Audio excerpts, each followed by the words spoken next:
আল্লাহ তো বোর্ড তোলা হলো নাকি বোর্ড তুলতে যা কষ্ট বোর্ড না তাকে জীবন কষ্ট দিল মানে মামা আবার নামাটা আরো কষ্ট বেশি কি লাগে কখন যাও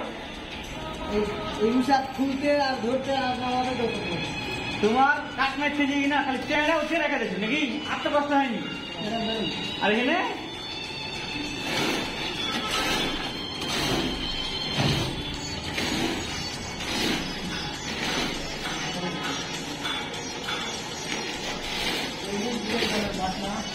করছে নামাইতো হ্যাঁ কত কি করি আমি একটা পাথর দিলেন আমি কাজ করবো সেই ভিডিও করবেন করে আমার কোনো পাথর দিলেন যেটা আমি একটু টিকটক করি সাইকেল বাড়ি ভাবে কাটেন কোপ দিয়ে কাটেন একটু দূর থেকে করবেন না ভালো করে চেহারা দেখা যায় আরে এত চেহারা দিয়েছে বেশি চলে আসলে সাইকেল বাড়ি